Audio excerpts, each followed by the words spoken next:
비바람이 거세게 몰아치던 어느 캄캄한 음력 7월 칠성날 밤이었습니다. 한양 인왕산 자락, 인적이 완전히 끊긴 으슥한 묘지 한가운데에서 기이한 소리가 들려오기 시작했습니다. 땅속 깊은 곳, 이미 세상을 떠나 매장된 지 사흘이 지난 뼛속까지 차가운 관 속이었습니다. 살려주시오. 날 좀 여기서 꺼내주시오.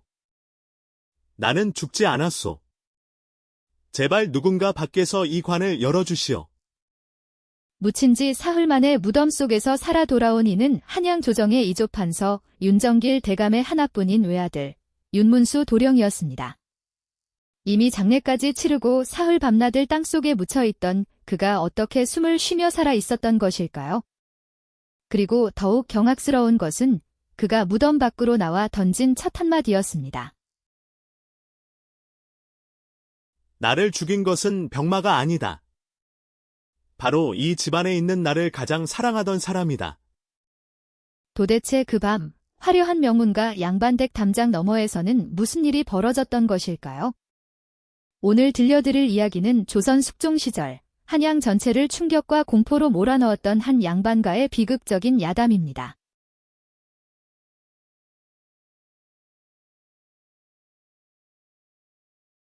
시계를 뒤로 돌려 사건이 터지기 딱 한 달 전으로 가봅니다.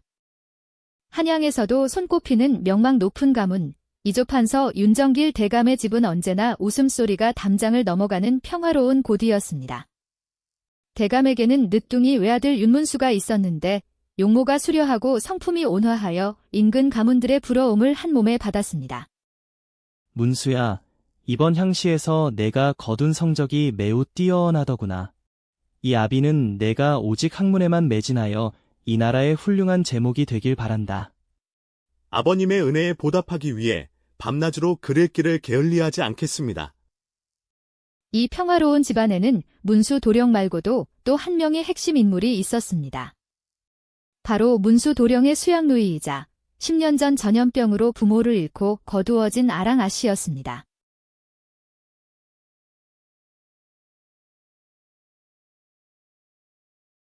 아랑은 자태가 고울 뿐만 아니라 의술과 약초에 탁월한 식견을 가진 영특한 여인이었습니다.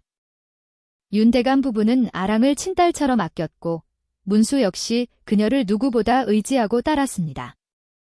도령님, 밤늦게까지 글을 읽으시느라 눈이 많이 피로하시지요?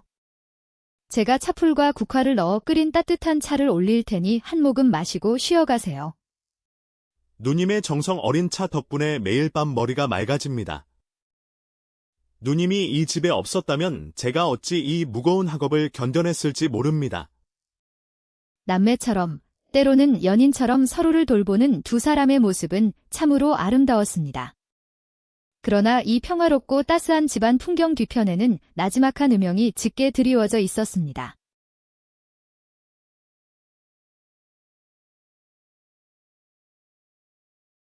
윤정길 대감에게는 누구에게도 말하지 못한 깊은 고민이 하나 있었습니다. 그것은 바로 윤 대감 자신의 지병인 가슴 통증과 가문의 막대한 재산을 둘러싼 친척들의 음모였습니다. 쿨럭, 행랑아범, 내가 아무래도 오래 살지 못할 것 같구나. 대감마님, 그런 불길한 말씀은 거두어 주십시오. 위원님께서 효험 있는 약을 처방하셨지 않습니까? 아니다. 내 몸은 내가 안다. 내가 눈을 감으면 어린 문수가 그 방대한 가문의 재산을 지켜낼 수 있겠느냐? 사촌 아우인 윤정섭이 벌써부터 내 재산을 탐내어 조정에 온갖 모함을 퍼뜨리고 있는 것을 안다. 윤 대감의 말대로 그의 사촌 동생 윤정섭은 욕심이 많고 간교한 인물이었습니다. 윤정섭은 만약 윤 대감과 그 아들 문수가 사라진다면 그 막대한 재산과 직위가 모두 자신의 차지가 될 것이라 믿고 있었습니다.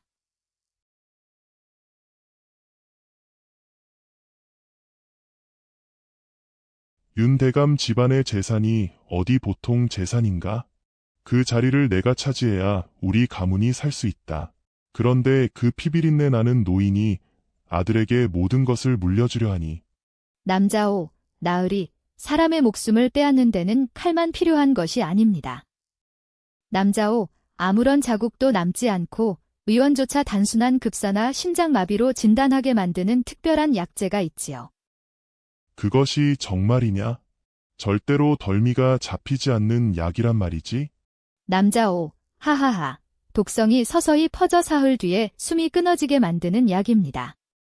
아무도 의심하지 못할 것입니다.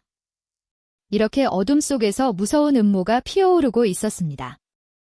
그러나 기이하게도 윤대감의 집안에서 먼저 쓰러진 것은 윤대감이 아니었습니다. 바로 가장 건강하고 젊었던 아들 윤문수 도령이었습니다.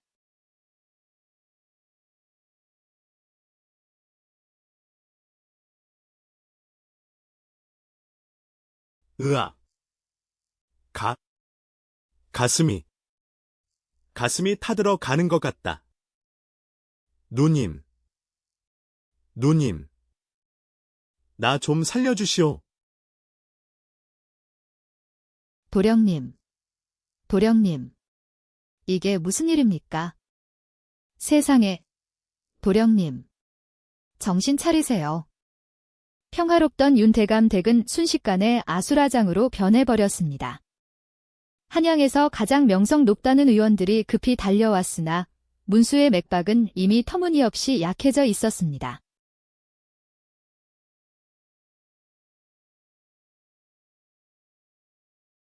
남자 6, 대감마님. 송구하옵니다. 도령님의 장기가 이미 모두 파열되었습니다. 남자 6, 이건 어떤 의술로도 고칠 수 있는 병이 아닙니다. 오늘 밤을 넘기기 어려울 듯합니다. 의원님, 제발 내 아들을 살려주시오. 내 재산을 다 주어도 좋으니 내 아들을. 그러나 의원의 말대로 그날 밤 윤문수 도령은 차가운 시신이 되어 눈을 감고 말았습니다. 온 집안은 통곡 소리로 가득 찼고 수영누이 아랑 역시 밤새 눈물을 흘리며 시신 곁을 지켰습니다. 문수의 장례는 윤대감의 슬픔 속에 신속하게 치러졌고 문수의 시신은 인왕산 기슭의 묘지에 매장되었습니다. 모든 것이 그렇게 슬픔 속에서 끝난 것처럼 보였습니다. 하지만 이야기는 바로 그 매장된 지 사흘째 되는 날 밤부터 진짜 시작되었습니다.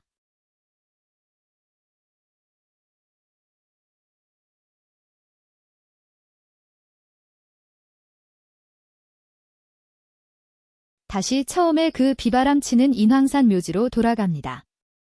놀랍게도 윤문수를 매장한 관은 보통 관이 아니었습니다. 누군가가 관 모서리에 작은 숨구멍을 뚫어 놓았고 그 덕분에 문수는 땅속에서도 간신히 목숨을 연명할 수 있었던 것입니다.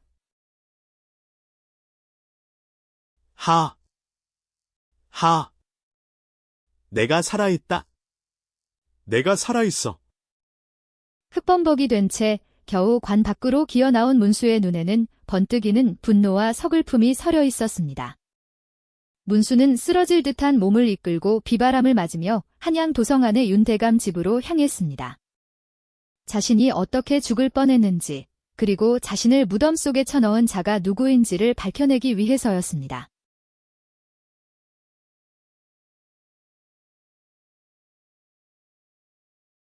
같은 시각 윤대감 댁마당은 귀신이라도 나올 듯 적막함만 흐르고 있었습니다. 아랑은 죽은 문수를 위로하듯 홀로 향을 피우며 눈물을 흘리고 있었습니다. 그 순간 대문이 덜컹거리며 핏빛 옷을 입은 형체가 마당으로 걸어 들어왔습니다. 누구냐? 이 한밤중에 감히 어느 안전이라고? 으악. 도령님. 귀신이다. 귀신이 나타났다. 누님. 내가 귀신으로 보입니까? 아니면 내가 살아 돌아온 것이 그리도 두렵고 무서우신 겁니까?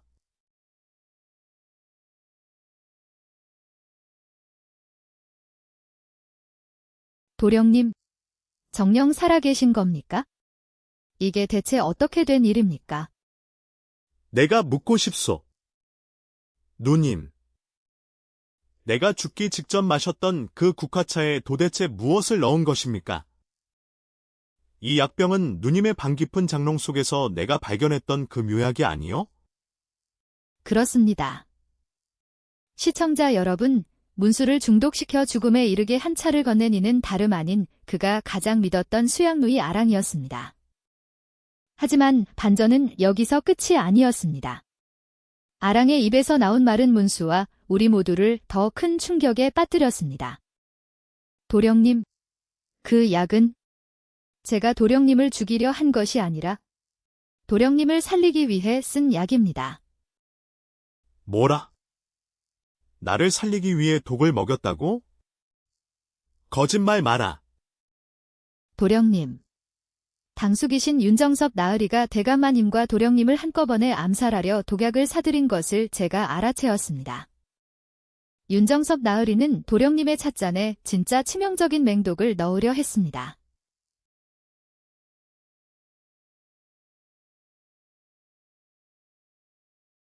제가 그 독약을 미리 빼돌리고 대신 의원을 통해 가사 상태에 빠지게 만드는 비약으로 바뀌치게 한 것입니다.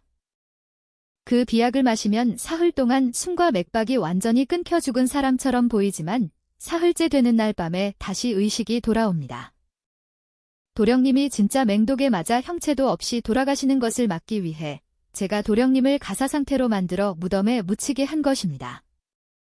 그리고 윤정섭 나으리의 눈을 속이기 위해 관 모서리에 구멍을 뚫어놓고 오늘 밤 제가 도령님을 무덤에서 파내려 가려던 참이었습니다. 그것이 정녕 사실이란 말이냐? 누님이 나를 구하기 위해? 아랑의 진심을 알게 된 문수는 넋을 잃고 자리에 주앉고 말았습니다. 자신을 해치려 한 줄 알았던 누이가 사실은 삼촌의 피비린내 나는 음모로부터 자신의 목숨을 구하기 위해 목숨을 건 일종의 연극을 벌였던 것이었습니다.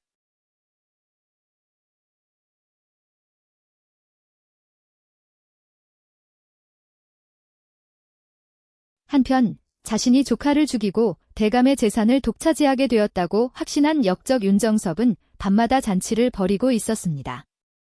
하하. 이제 윤정길 그 늙은이만 화병으로 죽으면 이 가문의 모든 재산은 내 것이다. 문수 그 가련한 놈도 땅속에서 썩어가고 있을 테니 세상에 나를 막을 자가 누구겠느냐. 으악, 귀신이다. 문수 귀신이 나타났다. 삼촌. 아직 죽지 않은 조카의 재산이 그리도 탐이 나셨습니까? 당신이 땅속으로 보낸 것은 제 목숨이 아니라 바로 당신 자신의 죄악입니다.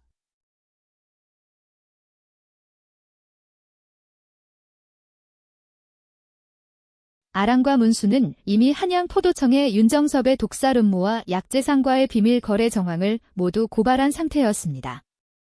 현장에서 체포된 윤정섭은 모든 죄를 자백할 수밖에 없었고 결국 유배를 떠나 가혹한 형벌을 받게 되었습니다. 윤정길 대감은 살아 돌아온 아들과 가문을 지켜낸 수양딸 아랑을 안고 눈물의 재회를 나누었습니다. 아랑아, 내 지혜와 희생이 아니었다면 내 아들도 우리 가문도 모두 도륙을 당했을 것이다. 너야말로 이 집안의 참된 구원자이자 내 진짜 딸이다.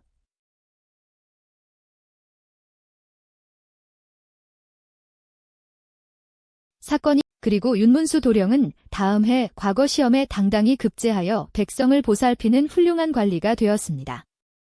무덤 속에서 사흘 밤낮을 버텨내고 살아 돌아온 이 기이한 사역, 탐욕의 눈이 어두워 혈육을 해치려 했던 삼촌은 영원한 악명을 남겼고 지혜와 의리로 사람을 살린 여인은 칭송을 받았습니다.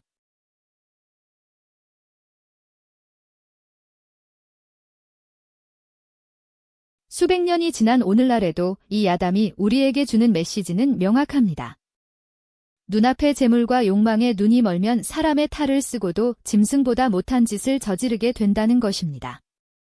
그러나 그 어떤 깊은 어둠과 무서운 음모라 할지라도 서로를 향한 진실한 사랑과 지혜 앞에서는 결코 힘을 쓰지 못한다는 사실을 말입니다. 어두운 밤, 무덤 속에서 들려왔던 그 슬픈 울음소리는 어쩌면 인간의 끊임없는 욕심을 경고하는 옛사람들의 경종이 아니었을까요? 지금까지 조선 야사 설화집이었습니다. 시청해주신 여러분, 고맙습니다.